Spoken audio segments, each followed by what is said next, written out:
we're discussing in the group that I helped to facilitate what's important about the technoprogressive vision. And that's what I'd like to talk through. As a futurist, I'd like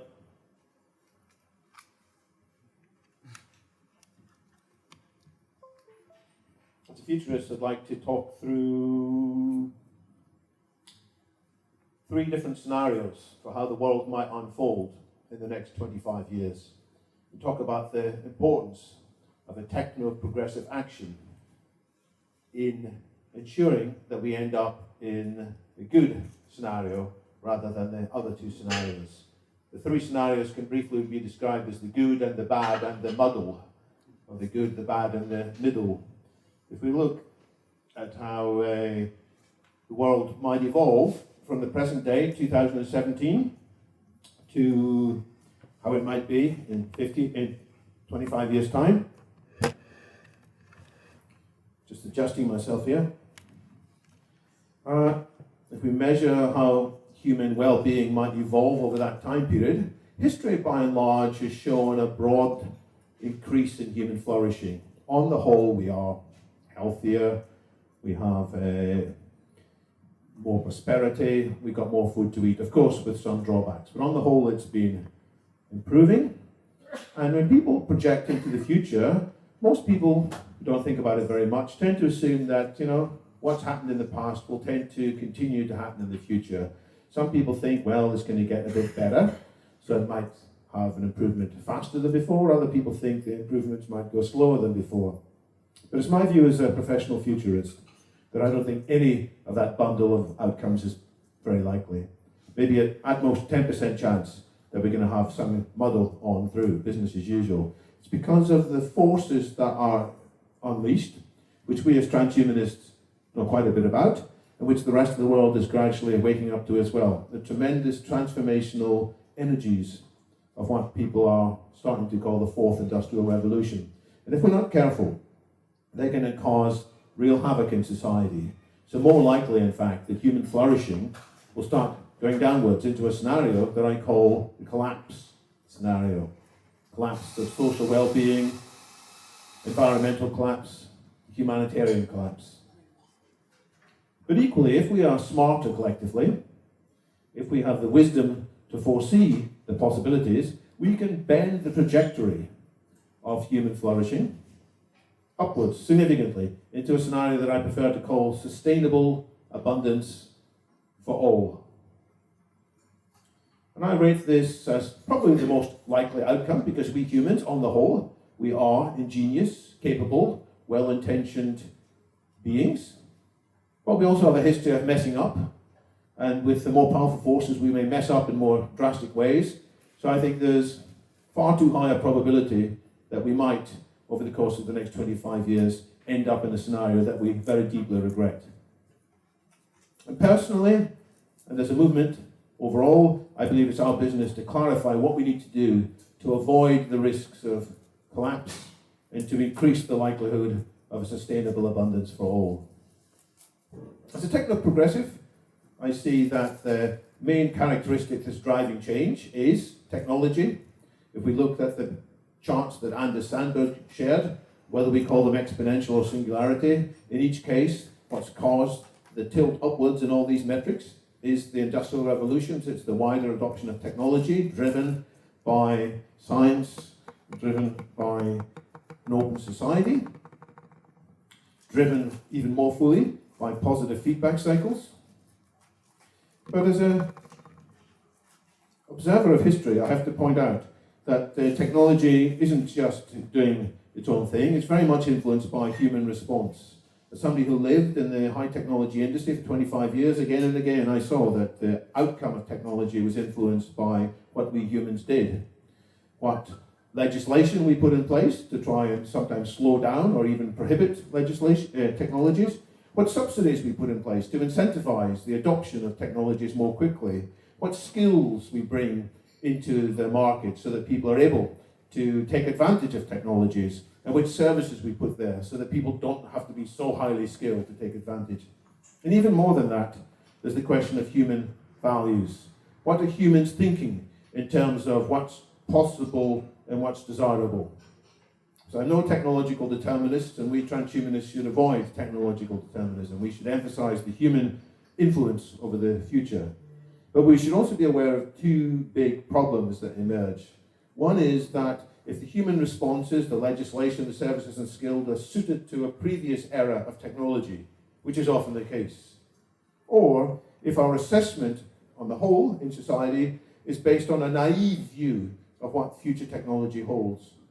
In such a case, there will be a mismatch between the human responses and what's actually good for the future of humanity. And both these problems, by the way, are magnified and increased to the extent of the pace of change. The more the change is accelerating, the bigger the chance that our clunky human society, our legislation, our politicians are actually putting in place responses that will drive us to a bad outcome with technology. Just a few words on the pace of change, which I see as happening through positive feedback cycles. We have machinery, which at first was quite simple. That machinery allows us to build better tools, and the better tools allow us to build better machinery, which allows us to build better tools, and so forth. Moving forwards, more recently, the first computers were very slow and difficult to build, but we can take advantage of computers to help design and manufacture better computers. And so that's why we have more and more better computers the whole time. And also in the same way, better and better software, because software is built not just by clever humans, but also by humans using software tools, debuggers and compilers. That's a history up till now. And we're starting moving into the fourth industrial revolution, which includes, amongst other things, AI being built, not just by smart humans, but AI increasingly being accelerated by smart artificial intelligent tools. And I've only time for a couple of examples of this, both taken from news reports in the last few weeks. This is something from Technology Review. AI algorithms are starting to teach people AI algorithms. So automated machine learning is making technology more accessible to non-AI experts. We're no longer dependent on AI human experts teaching other people how to be AI human experts. AI can accelerate that. And even more significant, this might be even more significant than Google DeepMind's remarkable progress with playing Go, AlphaGo Zero. It's something called AutoML, Auto Machine Language. Google's learning software learns to write learning software. As written up in Wired, Google's researchers have taught machine learning software to build machine learning software that, at least in some instances, is more efficient and more powerful than the best system that the human researchers themselves can design. If we have time, I could explore this in much greater length. I don't think people are really aware of this. They keep saying, oh, AI is bound to progress slowly because it's very difficult. Turns out increasingly it's going faster because people are able to use one generation of AI to clean the data and to prepare it for faster data. So more generally, what's the fourth industrial revolution doing? It's bringing people up to date, educated as never before, networked as never before, so they produce more tools for better technology. And the cycle continues. The more we've got better technology, the more we've got better networks, better Wi-Fi networks, better other networks, and the more people have got access to better education. So it's not just a few people in a few fortunate cities around the world who learn about AI and learn about genetic engineering and learn about nanotechnology. It's people all around the world who have access to YouTube videos and MOOCs, massive online open courses. So we've got more of all kinds of disciplines, people aware of these skills, contributing to building more technology, which is why technology is accelerating and why, by the way, there's going to be even more disruption. We just keep going with the politics and legislation of yesterday. I don't think it's going to begin to have a chance to cope with it. But there's more. It's more than just more people with more education, with more skills. There is more motivation for people to do this. When I was young, why did people study AI? People studied AI because it was an intellectual curiosity, a scientific thing. But increasingly, as pointed out by Paul, in fact, earlier this morning, people are doing this because this is where the money is. And there are all kinds of ways in which people could make huge amounts of money by developing AI and having breakthroughs in AI. whether it's financial traders who are trying to make extra profits by more quickly trading, whether it's games designers, this huge games industry of course, if they can have their virtual characters in their games behaving with extra elements of intelligence, that could be the reason for a game to be breakthrough, customer support agents, interaction designers. Then there's the people who are struggling to build more suitable drug regimes and personalized medicine. If people can use AI to help there, then there are of course big positive social benefits, but there are big commercial benefits too. And we could go on and look at creativity, patents in science and engineering. We could look at a disturbing arms race between, on the one hand, the good guys who are trying to keep out malware by using AI systems to understand which software might be malicious. And then there's the hackers who, for all kinds of reasons, want to write software that will escape the latest and greatest generation of detection systems. So there's one arms race there, which is generating even more skills in AI. And there's yet another arms race in the real world with real arms as people try to come up with systems that will be either advantageous from an attack or a defense point of view. So for all kinds of reasons, there's motivations to improve AI, and by the way, there's motivations to improve other aspects of the technology. And indeed, the 5 most highly valued companies in the world by their public traded value, they're no longer the oil companies or the banking companies or the general retail companies like Walmart. They are all high-tech companies. Apple, Google's parent company, Alphabet, Microsoft, Facebook, and Amazon. And they're all companies that are betting the farm on AI with huge teams. They're hoovering up all the PhDs in these subjects and using them. So to start summarizing, we have this remarkable engine which is driving the 4th Industrial Revolution, which has, we transhumanists point out, great potential within a few decades to significantly enhance people's intelligence in all kinds of ways, significantly enhance our health in all kinds of ways, our longevity, give us more experiences and more opportunities. And we celebrate that, and we wish it to go faster, especially those of us who are getting older, wish it to go even faster. But at the same time, and this is what I'll talk about briefly, there are all kinds of ways in which this remarkable engine, with its disruption, with the politicians not being able to manage it properly, with companies going out of control, whether it's the oil companies from the last industrial revolution or some of the big data companies from this industrial revolution, there are disturbing humanity, disturbing society, disturbing the planet. Whether it's by worse climate, more extreme weather, which might be accelerating in its own adverse positive feedback cycle, whether it's the worst terrorism, whereas the, quotes, bad guys get a hold of weapons and do unspeakable things, whether it's trucks in the street or much worse. It's also governments and corporations who have access to technology as never before, who can spy on us as never before, who can anticipate what we're trying to do as never before and manipulate us and make profits out of us and make fools out of us.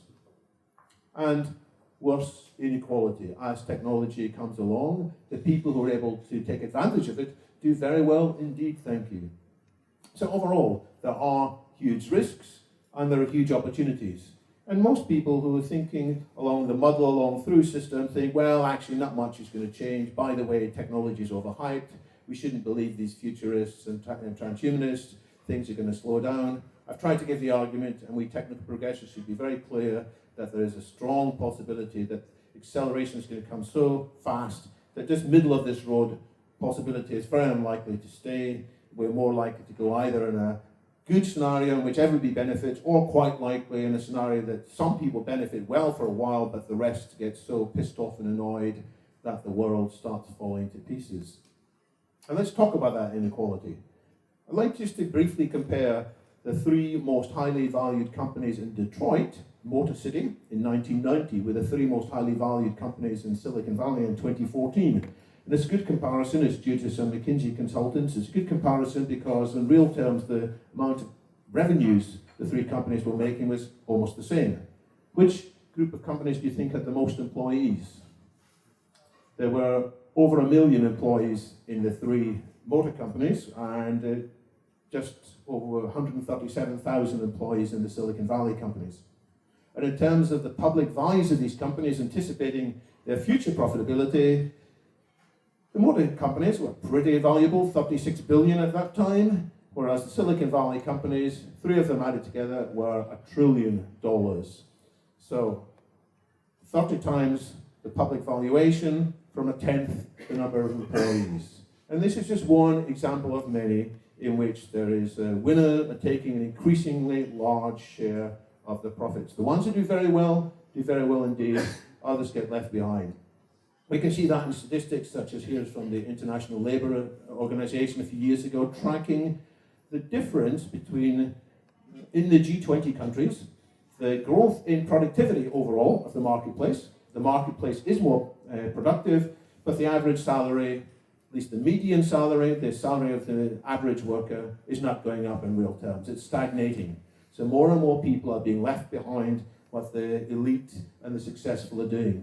In some countries it's worse than others. America is particularly bad, as you can see. By some characteristics, by some measures, the take-home pay of the average family has not gone up since the 1970s. And what's robotics and automation doing to this? We can see the figures from a couple of economists recently, one at MIT and one at Boston. They report that yes, the automation does well for the factories, but it's reducing employment, not just in the factory, it's in reducing employment in the surrounding area, and by the way, it's depressing the average salary as well. So, if anything, this is likely to increase. So what? So what? Should we tell these people not to worry? You know, that everything is overall pretty good? Well, there are some disturbing trends. The people who feel they're being left behind, the people who feel excluded, they're increasingly unwell. They're increasingly dying earlier. The trend that we love to point to, we transhumanists, the trend of increasing life expectancy, the trend of decreasing mortality, it's actually being reversed in at least some parts of America. So here's figures from a husband and wife pair of Nobel Prize winning economists from Princeton, pointing out the mortality of people in early middle age in USW, that's the white population of America. It's actually increasing. They're more likely to die in the next year, whereas in all the other countries so far, with a few little exceptions more recently, is going down. It really is striking that somebody in that age category in Sweden is only half as likely to die in the year as somebody in America. And what's the cause of this change? What's causing people to die more often? Bad diet, people eating too many Pringles and Coca-Colas and cake. It's partially true, although that's applying the rest of the world even more when you dig into the statistics. It's growth in drug dependency and drug addiction, alcohol dependency, and suicides, remarkably. It's all significantly growing. And sadly, as we know, where America leads, the rest of the world often follows, for good or for ill. And what do people do when they're feeling depressed and suicidal, when they feel their life has lost its purpose? Sometimes they just get miserable. Sometimes, sadly, they kill themselves. Sometimes, sadly, they take out their anger on their family members. Sometimes, they take out their anger on their neighbors, or on a whole bunch of people that they randomly feel are somehow partially responsible for their bad state. And so many people are doing things like this guy, the guy who was the co-pilot in a Germanwings flight not so long ago, who was suicidal, he was depressed. What did he do? He said, damn it, I'm going to go out with a big bang. So he locked the main pilot out of the cabin when he went for a toilet break. He used one bit of technology to stop him coming back in, and he used another bit of technology to lock the autopilot onto descending at great speed to just 30 meters off the ground, which of course was right in the middle of mountains. So in this case, 150 people died. That's probably just the beginning of what's possible. Let's remember the statement of Eliezer Yudkowsky that every 18 months, the minimum IQ necessary to destroy the world drops by 1 point, which he dubbed Moore's Law of mad science. This is not meant to be an exact law, but it's just showing that the more technology is available to us, whether it's autopilots for piloting planes into the middle of mountains, or indeed nuclear weaponry, bioweapons, cyber weapons, or social media that you can manipulate just to annoy people. These things are all increasingly powerful and might cause great damage when people who are, for various reasons, upset, whether they're just upset in their own heads, or whether they are motivated to join some extremist religious movement, or whether they're motivated to give support to some populist politician who's making grandiose, simplistic claims. So that's why I say there are three scenarios ahead. The business as usual I don't think is very likely. The social collapse driven by populism, by simple-minded theories, by people becoming less and less concerned about the actual truth. I read now that there's a politician in America who is being, when he was 30 years old, was sexually molesting 14-year-old girls. And what do the religious pastors say? Well, it's all right, you know, in the Bible, Joseph was 30 years old when he had a relationship with Mary, the mother of God. If it's all right for Joseph and Mary, it's all right for this politicians. There's such a decline in that kind of civility. And if we're not careful, other countries might follow that way. But if we are wise, and this is our role as technoprogressive, our role is wise, we can drive people towards using all this technology for a great positive good. The profound application, which needs to be driven also by everybody understanding where we could go here. So it's very much important that we clarify the vision and the credibility, the end goal that is sustainable advantage for everybody, not just for the well-being, but for everybody in society who might be tempted to duck out and miss out. What this means is that we need to strengthen democracy rather than weaken it, so that everybody feels their voice counts. And so, by the way, that the best insights of the community as a whole are brought to the surface and acted on, rather than the loudest voices or the richest voices. And if we do this, we'll have much better understanding of which technologies we should indeed be accelerating and incentivizing, and which technologies we should be slowing down or even prohibiting. It means, yes, regulations, but not more regulations, not clunkier regulations, but smarter regulations, and indeed smarter politicians. I'm not asking for a return of Soviet-style centralized planning. I'm arguing for the minimal, but the most important part of centralized planning, so that we constrain the market from some of its extremes. And if we do this, we will complement our focus as transhumanists on NBIC, nanotech, biotech, infotech, and cognitech, with a focus on the technologies of society. And let me just put all that in one picture. So we love talking about all the things that we expect are going to happen in the world of nanotech, biotech, infotech, and cognitech, and they're all important. They will all have tremendous implications, some sooner, some later, in the next couple of decades. We also talk sometimes about technologies which are enabled by NBIC coming together, the planetary technologies.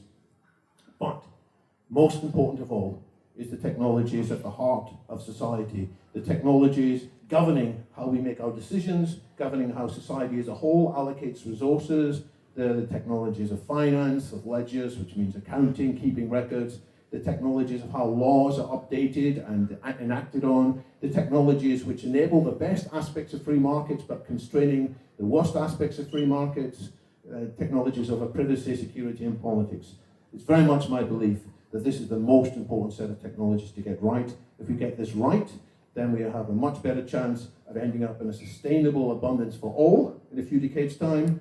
If we are naive about this, if we don't pay attention to this, we're much more likely to unintentionally end up in a situation of collapse. Which is why I was very pleased that the group on yesterday, seems like a long time ago, yesterday decided to make a recommitment to the technoprogressive declaration. So this is my takeaway. This is what I'm my call to action, is that we collectively look back at the technoprogressive declaration, which was published 3 years ago at the last TransVision, and there are a few points of clarification which we discussed in that group, which have now been written up online in a Google Doc, which I had some initial discussions with some of you about. It wasn't quite clear on the workshop yesterday exactly what we should say. Overnight, I've refined that. You will find that Google Doc either from the website for this conference, if you go to transvision-conferences.org, where you found the links to all the other summary documents, you'll find a link there. And in case you can't find it, then you should go to H+Media and find the article on the Technoprogressive Declaration. That will take you also to a link in there. And this will help us to strengthen our commitment to the technoprogressive declaration, which I'm just going to read you the first sentence and the last sentence of it. It admits and says there, the world is unacceptably unequal and dangerous. Emerging technologies could make things dramatically better or worse. It could take us to sustainable abundance, or it could take us to collapse. But now is the time for technoprogressives to step forward and work together for a brighter future. Thank you very much.